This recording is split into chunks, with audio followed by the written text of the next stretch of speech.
কথা যেটা, তামিলনাড়ুতে যে ভোট, সেখানে 70% ভোট পড়েছে বেলা 3টে পর্যন্ত। অথচ দেখা যাচ্ছে আমাদের এই বাংলাতে ভোট পড়েছে কিন্তু 78%। এটা বিরাট ব্যাপার, ভাবতে পারছেন। আমরা কিন্তু এগিয়ে থাকলাম, আমাদের এখানকার মানুষজন যে ভোট দিলেন আজকে সারাদিন ধরে এখনো দিচ্ছেন, তাতে কিন্তু আমরা অনেকখানি এগিয়ে আছি। আর সবচেয়ে বড় কথা, এই যে বিপুল পরিমাণ ভোট, এই বিপুল পরিমাণ ভোট কিন্তু একটা বিরাট একটা যেন কোনো বক্তব্য তুলে ধরছে নানাভাবে। তবে ভারতের প্রধানমন্ত্রী যিনি পশ্চিমবঙ্গে এখন আছেন, নানা জায়গায় বক্তব্য রাখছেন, জনসভা করছেন, সেখান থেকে কিন্তু তিনি দাবি করছেন এই যে এত বিপুল পরিমাণ ভোট, এগুলো কিন্তু বিজেপির পক্ষেই যাচ্ছে এবং সরকার গড়ার পক্ষে নাকি সহায়ক হবে, এরকম একটা দাবি তিনি করছেন বিভিন্ন জনসভা থেকে। যাই হোক, এই মুহূর্তে আমরা কোথায়, আমাদের এই জেলা মানে এই রাজ্যের কোন জেলায় কত পার্সেন্টেজ ভোট পড়লো, এই মুহূর্তে আমরা সুমনবাবুর কাছ থেকে আমরা জেনে নিতে চাচ্ছি। সুমনবাবু, আপনি যদি আমাদের একটু বলেন। দেখেন, এই মুহূর্তে কিন্তু আমরা যদি দেখি তাহলে দেখতে পাবো যে আরো অনেক সময় কিন্তু রয়েছে, কিন্তু ইতিমধ্যে প্রায় 79% ভোট সারা রাজ্যে পড়ে গিয়েছে। এবং আমরা যদি দেখি তাহলে 80%-এর বেশি ভোট কিন্তু বেশ কয়েকটি জেলাতে কিন্তু ইতিমধ্যে পড়ে গেছে, যেমন ঝাড়গ্রাম। আপনারা জানেন যে এই ঝাড়গ্রামে কিন্তু একটা ঘটনা ঘটেছিল। নরেন্দ্র মোদী প্রধানমন্ত্রী তিনি কিন্তু একটা ঝালমুড়ির দোকানে ঢুকে গিয়েছিলেন এবং তিনি সেখানে প্রচার করেছিলেন বিজেপির হয়ে। সেই ঝালমুড়ির দোকানে গিয়ে তিনি কিন্তু 10 টাকার ঝালমুড়িও খেয়েছিলেন, সেই নিয়ে কিন্তু অনেক চর্চা হয়েছে। কিন্তু ফলাফল দেখা যাচ্ছে যে সেই ঝাড়গ্রাম, অর্থাৎ এইরকম একটা জায়গা যেখানে কিন্তু আমরা অনেক বুথ রয়েছে, যেগুলি আমরা যদি সংবেদনশীল বলি, আবার অনেক দিকে অনেক বুথ রয়েছে সে দুর্গম বুথ, তা সত্ত্বেও কিন্তু সেখানে 81.04% ভোট পড়েছে, যা অত্যন্ত উল্লেখযোগ্য।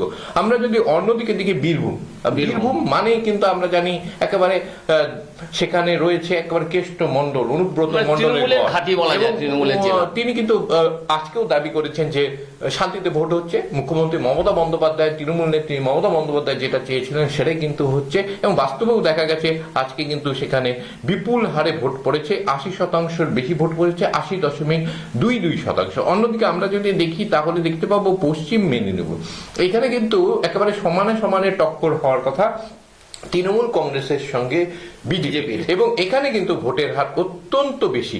আমরা যদি দেখি 81.047% ভোট কিন্তু বেলা 3টার মধ্যে পড়ে গিয়েছে। এবং দক্ষিণ দিনাজপুর উত্তরবঙ্গের সেখানেও কিন্তু ভোটের হার অত্যন্ত ভালো, 81.49%। মানে আমরা যদি দেখি প্রায় 82%-এর কাছাকাছি ভোট কিন্তু ইতিমধ্যে পড়ে গিয়েছে উত্তরবঙ্গের এই জেলাতে। এবং জলপাইগুড়িতে ভোটের হার কিছুটা কিন্তু কম রয়েছে।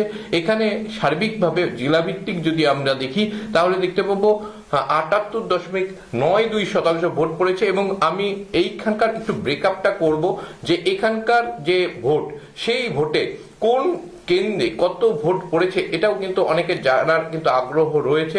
সুতরাং সেটা কিন্তু আমরা যদি এখন বিশ্লেষণ করি তাহলে দেখতে পাবো যে এই যে কেন্দ্র রয়েছে, অর্থাৎ এখানে কিন্তু জলপাইগুড়ি জেলাতে আপনারা জানেন 7টা আসন কিন্তু রয়েছে, এবং 7টা আসনে কিন্তু ভোট গ্রহণ চলছে এই মুহূর্তে। এবং এই 7টা আসনের মধ্যে সর্বাধিক ভোট কিন্তু পড়েছে ময়নাগুড়িতে, এবং ময়নাগুড়িতে এখনো পর্যন্ত যে খবর রয়েছে তাতে কিন্তু দেখা যাচ্ছে 81.16% ভোট পড়েছে, অর্থাৎ এখানেও কিন্তু 80%-এর বেশি। নাগরাকাটাতে 80%-এর বেশি, 80.51% ভোট পড়েছে। রাজগঞ্জ স্বপ্না বর্মনের সঙ্গে কিন্তু টক্কর হচ্ছে, ওখানে হারাদন সরকারের অত্যন্ত গুরুত্বপূর্ণ আসন। এই হারাদন সরকারের সম্পর্কে যদি বলতে হয় তাহলে কিন্তু বলতে হয় 2018 সালে আমরা যখন পঞ্চায়েত ভোট হয়েছিল, আপনার হয়তো মনে আছে আমি এবং আপনি কিন্তু গিয়েছিলাম সেই সময় পাহাড়পুরের বিভিন্ন যে অঞ্চলগুলিতে, এবং হারাদন সরকারের বাড়িতেও কিন্তু গিয়েছিলাম, যদিও তার সাথে দেখা হয়নি। সেই সময় গিয়ে একটা অদ্ভুত চিত্র কিন্তু দেখেছিলাম।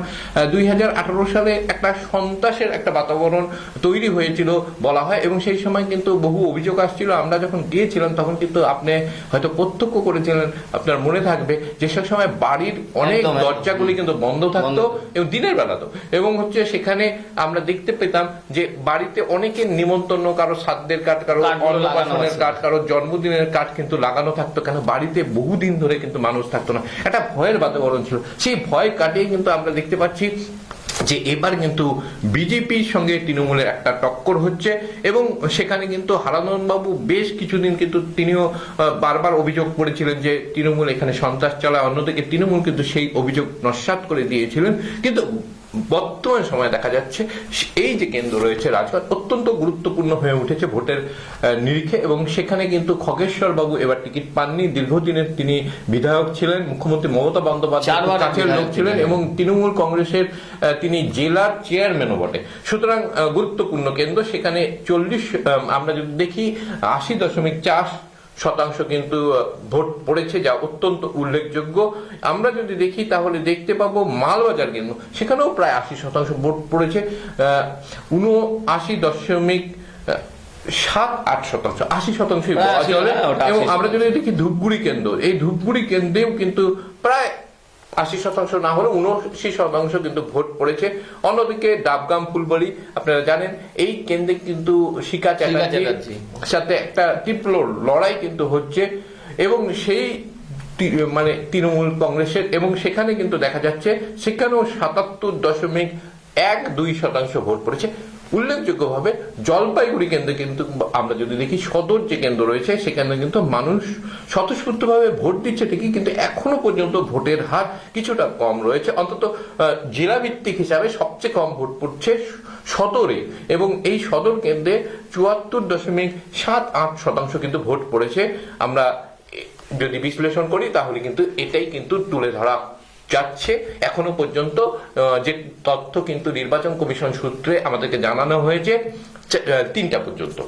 তো সুতরাং আমরা দেখতেই পাচ্ছি যে তবুও বলা যেতে পারে যেন একটা উৎসবের আবহ তৈরি হয়েছে এই ভোটকে কেন্দ্র করে, যার জন্য আমরা এই 80% যে ভোট বা তাকে অতিক্রম করে যাচ্ছে, এখনো পর্যন্ত আরো ভোটের সময় রয়ে গেছে এবং দেখা যাবে 5টার সময় যখন আবার নতুন করে ভোটের যখন দিতে থাকবে, পরিসংখ্যান দিতে থাকবে, তখনও কিন্তু আমরা আরেকভাবে জানতে পারবো। যাই হোক, এই যে এত পার্সেন্টেজ ভোট পড়ছে, তাহলে কিন্তু একটা অদ্ভুত যে মানে মানুষের যে একটা স্বতঃস্ফূর্ততা, মানুষ যে একটা স্বতঃস্ফূর্তভাবে ভোট দিতে পারছে। এবং আরেকটা ব্যাপার যেটা, সেটা হচ্ছে যে এবছরে গন্ডগোল যে ব্যাপারটা যেটা প্রত্যেক বছর থাকে, সেই গন্ডগোল কিন্তু রাজ্যের সেভাবে ব্যাপকভাবে কোথাও দেখা যাচ্ছে না, কিন্তু বিক্ষিপ্তভাবে কিছু কিছু ঘটনা কিন্তু ঘটতে দেখা যাচ্ছে, এটাও ঠিক। আর এভিএম নিয়ে যে সমস্যা, সেটা শুরুর দিকে কিছু হয়েছিল, কিন্তু পরবর্তীতে সেটা নির্বাচন কমিশনের পক্ষ থেকে সে সমস্ত ব্যবস্থা ঠিকঠাক করেই করানো হয়েছে, ফলে আর কোনো অসুবিধা হয়নি, যার জন্য এবং মানুষের স্বতঃস্ফূর্ততা সব মিলিয়ে পশ্চিমবঙ্গ এবং আবহাওয়া ভালো থাকায়, যদিও উত্তপ্ত মানে তপ্তময় পরিবেশ হচ্ছে, যেহেতু প্রচন্ড রোদ এবং গরম দক্ষিণবঙ্গের সবচেয়ে বেশি, তবুও দেখা যাচ্ছে যে মানুষ কিন্তু এই প্রতিকূল পরিস্থিতি যেটা, সেই প্রতিকূল পরিস্থিতিতে কিন্তু মানুষ এখানে ভোট দিতে আসছে এবং তবুও ভোটের লাইনে দাঁড়িয়েছে। আজকে ঝাড়গ্রাম বলো বা পুরুলিয়া বলো, যেখানেই আমরা দেখতে পাচ্ছি, মানে আমরা যেদিক থেকে আপনি দেখতেই পাচ্ছেন, আপনি যে বললেন পরিসংখ্যানগুলো, তাতে এই পরিষ্কার হলো। একটু আপনাকে থামিয়ে আমি কুচবিহারের তথ্য দিয়ে দিই। কুচবিহারেও কিন্তু আমরা দেখতে পাচ্ছি যে সেখানেও কিন্তু ভোটের হার অত্যন্ত উল্লেখযোগ্য। কুচবিহার উত্তরে ইতিমধ্যে 80% ভোট পড়েছে, 80.67% ভোট পড়েছে। দিনহাটাতে 80-র উপরে ভোট পড়েছে, 80.21% ভোট পড়েছে। মাথাভাঙা 2 নম্বরতে যদি আমরা দেখি তাহলে দেখতে পাবো মাথাভাঙাতেও কিন্তু 80.44% ভোট পড়েছে। নাটাবাড়ি, যেখানে কিন্তু রবীন্দ্রনাথ ঘোষ তিনি কিন্তু এবার প্রার্থী হননি তৃণমূল কংগ্রেসের পক্ষ থেকে, কিছুটা হয়তো তার দুঃখ হয়েছিল, পরবর্তীতে মুখ্যমন্ত্রী মমতা বন্দ্যোপাধ্যায় তাকে কিন্তু গাড়িতে তুলে নিয়েছিলেন আপনারা জানেন, এবং তারপর থেকে কিন্তু তাকেও দেখা গেছে বিভিন্ন অনুষ্ঠানে বা তৃণমূলের ভোট প্রচার করতে, সেখানেও কিন্তু 80.3% ভোট পড়েছে। আমরা যদি দেখি সীতাই কিন্তু অত্যন্ত গুরুত্বপূর্ণ কেন্দ্র এবং সেখানেও 80% ভোট পড়েছে। অর্থাৎ বেশ কয়েকটি কেন্দ্রে কিন্তু আমরা দেখতে পাচ্ছি 80%-এর উপরে ভোট পড়েছে। কুচবিহার কেন্দ্রে যদি আমরা তাকাই তাহলে আমরা বলতে পারবো সেখানে সবচেয়ে কম ভোট পড়েছে যে কেন্দ্রটি, সেটি হলো আপনার কুচবিহার দক্ষিণ কেন্দ্র। সেখানে এখনো পর্যন্ত 76.8% ভোট পড়েছে। ঠিক যেমন ভাবে জলপাইগুড়িতে কম ভোট পড়েছে সদরে, তেমনই কিন্তু দেখা যাচ্ছে কুচবিহারের দক্ষিণেও কিন্তু ভোট কম পড়েছে। আসলে শহর অঞ্চল তো, এখানে সম্ভবত মানুষ একটু দেরি করে ভোট দিতে যাচ্ছে, কারণ 5টার মধ্যে যদি তারা স্লিপটা যদি নিয়ে নেয় তাহলে একটু আপনার যদি লক্ষ্য করা যায় তাহলে দেখা যাবে যে সেক্ষেত্রে কিন্তু একটা মনোরম পরিবেশ সন্ধ্যার পরে কিন্তু সেখানে শীতল আবহাওয়ায় ভোট দিতে পারবে। সুতরাং এই যে ঘটনা, এই ঘটনা অত্যন্ত গুরুত্বপূর্ণ হয়ে উঠেছে। শেষ মুহূর্তে যতক্ষণ পর্যন্ত ভোট শেষ না হচ্ছে ততক্ষণ পর্যন্ত কিন্তু এই পার্সেন্টেজের শেষ পর্যায়ে যেটাকে বলে সেটা কিন্তু বোঝা যাচ্ছে না। যাই হোক, তবু একটা ভালো দিক, আজকে সারা দিন ধরে পশ্চিমবঙ্গের সমস্ত অঞ্চলের পরিবেশ যতই হোক প্রাকৃতিকভাবে অত খারাপ ছিল না, মানে বৃষ্টিটা হয়নি বা ভয়ঙ্কর কোনো ঝড় হয়নি বা জাতীয় কোনো প্রতিকূল পরিস্থিতি হয়নি, শুধুমাত্র গরম, শুধুমাত্র তপ্ত পরিবেশ, রোদের তাপ তীব্র এবং তাপমাত্রা অনেক বেশি থাকায় তবুও কিন্তু দক্ষিণবঙ্গের মানুষজনও কিন্তু ভোট দিতে। 16টি জেলায় যে ভোট হলো তাতে কিন্তু উত্তরবঙ্গ থেকে শুরু করে দক্ষিণবঙ্গের শেষ প্রান্ত পর্যন্ত যে ভোট 16টি জেলায় হলো তাতে কিন্তু 80%। এটা একটা বিরাট ব্যাপার। মানে তাকে যদি আমরা সাধারণভাবে গড় ধরি 78%-এর কিছু বেশি বা 79% এরকম একটা ভোট যে পড়েছে সেটা কিন্তু কম নয়। সুমন বাবু, এটা তো ঠিক? একদমই ঠিক। এবং আমরা যদি দেখি বেলা গড়াবে, ভোটের পার্সেন্টেজ আরো বাড়বে, বিভিন্ন তথ্য কিন্তু আসবে। ইতিমধ্যে কিন্তু একটা দুটো কিন্তু অভিযোগ আসতে শুরু করেছে, যেমন ইভিএম নিয়ে অভিযোগ রয়েছে। কিছু ক্ষেত্রে তো তৃণমূলের প্রার্থী তারা স্থানীয় পুলিশ প্রশাসন আইসির বিরুদ্ধে কিন্তু অভিযোগ উদয়ন গুহকে আমরা যদি দেখতে পাই তেমন দেখা যাচ্ছে। এবং কিছু ক্ষেত্রে কিন্তু একটা আপনাকে সকালবেলা যে আলোচনা ছিল আমরা করছিলাম তখন বলছিলাম পোস্টাল ব্যালট কিন্তু প্রায় 10 লক্ষের মতো রয়েছে। এবং কিছু ক্ষেত্রে দেখা যাচ্ছে যারা সরকারি কর্মী নন, যারা ভোট কর্মের সঙ্গে যুক্ত না বা কোনো এসেন্সিয়াল কর্মের সঙ্গে যুক্ত নয়, সাধারণ হয়তো কাপড়ের দোকানে কাজ করেন, সেরকম ব্যক্তির নামও কিন্তু পোস্টাল ব্যালট ইস্যু হয়েছে। এবং তিনি পোস্টাল ব্যালট ইস্যু হয়েছে এটা জানতেন না, তিনি একেবারে ভোটার স্লিপ পেয়েছেন বিএলওর থেকে এবং তিনি ভোট কেন্দ্রে গেছেন ভোট দিতে, দেখা যাচ্ছে তা কিন্তু ভোট ইতিমধ্যে হয়ে গিয়েছে পোস্টাল ব্যালটের মাধ্যমে। সেক্ষেত্রে কিন্তু তিনি অভিযোগ জানিয়েছেন এবং তৃণমূল কংগ্রেস বলছেন যে নির্বাচন কমিশন বিজেপিকে জেতানোর জন্য বিভিন্ন ধরনের কৌশল নিয়েছে। এই যে ঘটনা, এই ঘটনা কিন্তু রাজ্য রাজনীতিতে আগামী দিনে কিন্তু উত্তপ্ত হবে বা আমরা যদি দেখি চর্চায় থাকবে। কারণ এবারের যে নির্বাচন যে হারে ভোট পড়ছে সেটা যেমন উল্লেখযোগ্য, সেই সঙ্গে কিন্তু আমরা যদি দেখি অনেকটাই নির্বিঘ্নে কিন্তু ভোট হচ্ছে, খুব বেশি কিন্তু গন্ডগোলের খবর নেই। তার মাঝখানে আমরা যদি দেখি একেবারে কেন্দ্রীয় নিরাপত্তা বাহিনী দিয়ে চারদিক কিন্তু ছেয়ে ফেলা হয়েছে এবং সিভিক ভলেন্টিয়ারদের এবার কিন্তু কাজ করতে দেওয়া হয়নি, গ্রিন পুলিশকেও কাজ করতে দেওয়া হয়নি। শুধুমাত্র 40 আমরা যদি দেখি হাজারের মতো কিন্তু রাজ্য পুলিশ এবং সেই সঙ্গে আপনাকে যেমনটা বলছিলাম 2 লক্ষের কিছু বেশি সংখ্যায় কিন্তু কেন্দ্রীয় বাহিনী, তারা কিন্তু এই ভোট পরিচালনা করছে খুব সুন্দর সুষ্ঠুভাবে। অন্তত বেলা 3টা পর্যন্ত ভোট হয়েছে, আর কিছুক্ষণের অপেক্ষা, হয়তো দেখা যাবে কিছু কিছু কেন্দ্রে 7টা 8টা বা 9টা অব্দিও হয়তো ভোট হবে, যেহেতু দীর্ঘ লাইন রয়েছে। সুতরাং 5টার যে রিপোর্ট, সেই রিপোর্ট পেতে হয়তো দেরি হবে, অর্থাৎ পূর্ণাঙ্গ রিপোর্ট যে কত ভোট পড়লো সেটা ইতিমধ্যে কিন্তু আমরা দেখতে পাচ্ছি যে রেকর্ড সংখ্যক ভোট কিন্তু ইতিমধ্যে পড়ে গিয়েছে এবং আমরা বলতে পারি যে তামিলনাড়ুকে কিন্তু ছাপিয়ে এই মুহূর্তে কিন্তু অনেকটা এগিয়ে গিয়েছে বাংলা। এবং মুখ্যমন্ত্রী মমতা বন্দ্যোপাধ্যায় আগামী ভোট হয়তো শেষ হওয়ার পর তার যে বক্তব্য আসবে আগামী দিনে তার কর্মীদের উদ্দীপ্ত করতে, ঠিক একইভাবে কিন্তু আজকে আমরা দেখতে পেয়েছি প্রধানমন্ত্রী তিনি কিন্তু এই বিপুল ভোট পড়ার জন্য সাধারণ মানুষকে ধন্যবাদ জানাচ্ছে।